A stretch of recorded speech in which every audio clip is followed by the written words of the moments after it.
Let me tell you a little bit about our protagonist.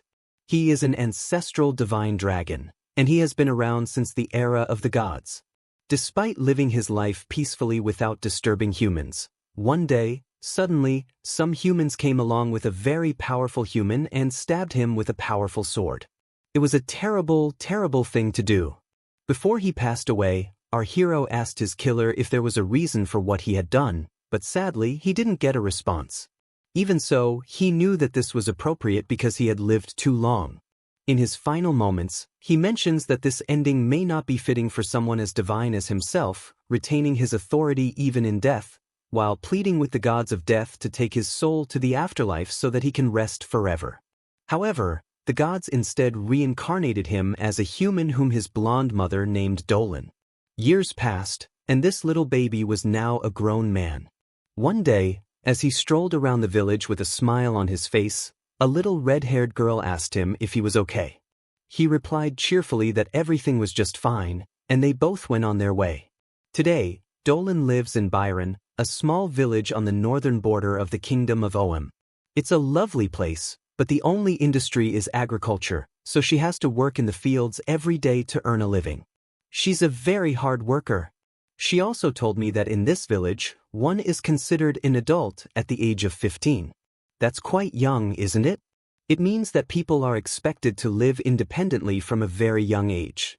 She revealed that she is 16 years old and has left home last year. She's doing very well on her own. Later on, we see her having a lovely time fishing with her friend Dylan. He asks her if she plans to investigate the swamp tomorrow.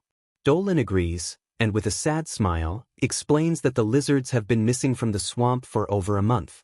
As a member of the village, she felt she had to do something. However, her friend disagreed and explained that the troops should take care of it so Dolan didn't have to go. Dolan replied that Captain Ballon and his troops were busy enough protecting the village. Seeing that she couldn't change her mind, Dylan asked if she wanted company, but Dolan kindly declined, assuring her that she would be fine as she was just going to check.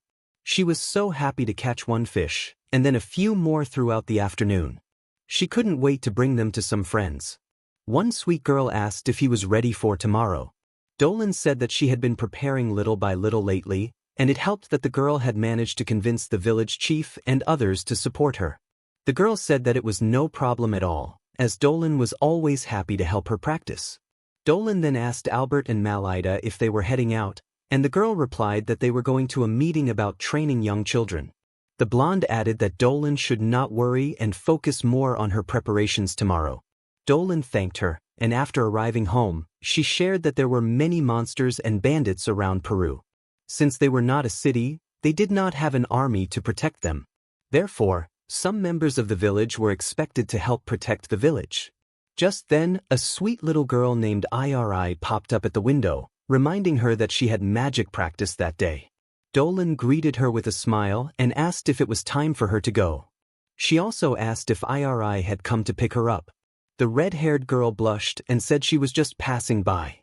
A few minutes later, Dolan went with the old woman to the training ground, where she practiced an energy attack that came out so well that the old woman was delighted, saying that her attack magic was still perfect. In response, Dolan beamed and said it was all thanks to the old woman's teachings. Then, they practiced magic medicine, which was quite difficult for her. After a few hours, he met a girl whom the village chief introduced as Christina, a young noble who would be staying in the village for a while. She asked Dolan to behave well, and when they shook hands for the first time, both of them felt something, but Dolan realized that Christina had extraordinary skills. As they strolled along, Dolan chatted about the weather. He mentioned that the village had a bit of a challenge with the weather, with cold winters and hot summers. She always wondered how people could live in such a harsh environment. It was so sad. Dolan was delighted to arrive at her parents' house and was greeted with warmth by her brother, Marco.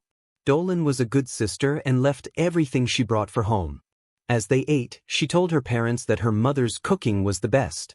Her father then asked why she didn't marry a good cook like her friend Dylan. Dolan remembered that her friend had often said that, but what she really wanted was to enjoy life a little longer to relieve the tension. Little Marco asked his brother if he was going to the swamp tomorrow, which Dolan confirmed was where the lizards had lived before. However, Her mother was a little worried and asked if the place wasn't too far and the path wasn't dangerous. Dolan reassured them and replied that she was just going to check. Her father said that she was an adult and knew what she was doing, but still asked that Dolan return home safely so as not to worry everyone. Dolan promised them she'd bring stories when she returned. The next day, lots of people were waiting to say goodbye to her, and even the captain was planning to come along. A girl also wanted to join, but Dolan kindly declined all offers. At that time, the old woman said that luck was showing some not-so-great signs, and she asked Dolan to be extra careful.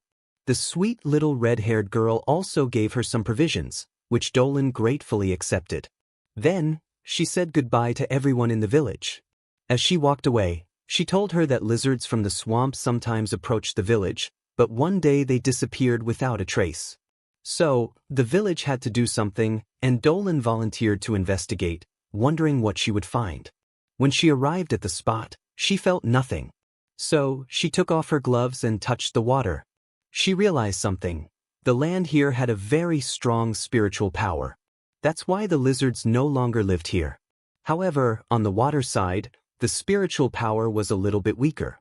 In that moment, he thought of Grandmother Makuru, who had always been so good at predicting things. He heard something, and he remembered that there was only one powerful monster that could live under these conditions. When he raised his sword, he saw a lamia, who was definitely not the monster he expected, as such creatures rarely appeared here. He also noticed how beautiful the lamia was, just as the rumors said. At that moment, the lovely lamia asked if she was alone, and our kind-hearted protagonist said yes. Hearing this, the lovely lamia looked a little confused, remembering that she had to use her charms and moves as her mother had taught her. With that, she began to try dancing or whatever the movement was, which seemed very strange to our protagonist. However, when he was all worn out, the lovely lamia said that he hadn't come to fight. That's when something truly amazing happened. A giant earth creature suddenly appeared, and it was just in the nick of time to save the lamia from almost being destroyed. The creature covered its mouth to keep the lamia from speaking while hiding behind a large mushroom. Then, the lamia asked what the creature was. Our protagonist explained that it was an angry earth elemental, which was probably also the reason why the lizards had disappeared from this place. He recalled that there had recently been a big earthquake that might have affected the elemental. Unfortunately, he knew that this monster would never be the same as before. After that, he introduced himself, and the lovely blonde lamia told him her name was Selena. Our protagonist is delighted to see that Lena can use magic. He joyfully proposes that they fight together. Selena agrees, but mentions that she only knows one spell that might be effective against the monster. Our protagonist is happy to help, so he proposes that he go forward and Selena support from behind. Hearing that, Selena says, "In sickness and in health till death do us part," which surprises our protagonist as this is a sentence commonly said during marriage. The blonde lamia realizes how silly she is being, but they quickly split up to attack the enemy from two sides. The lamia was a little unsure if she could help in this battle, having just met him, but she took the cue from our protagonist and, with that, they both launched their attacks.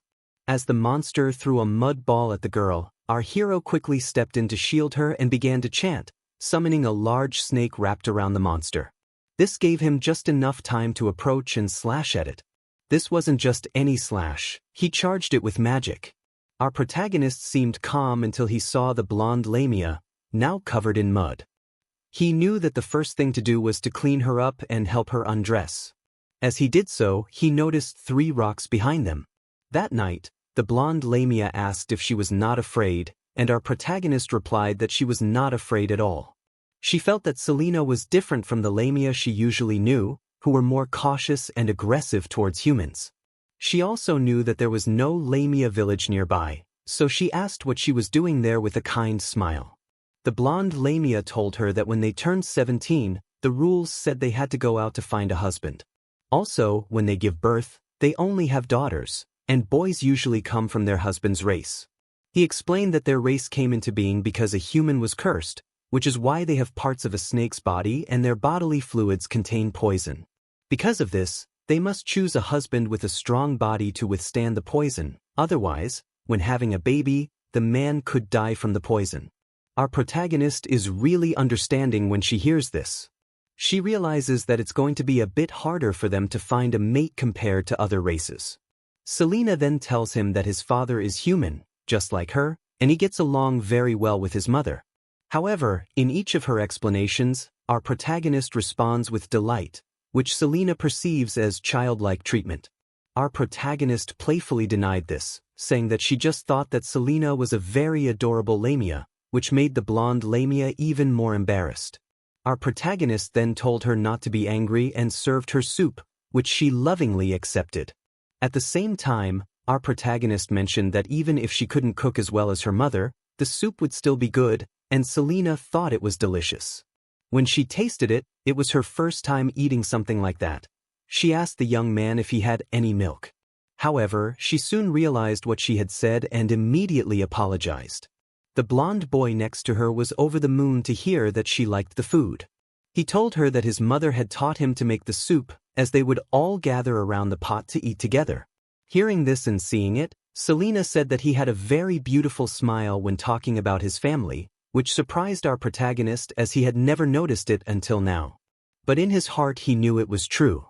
After all, the dragon from the cave who had always been alone had now disappeared.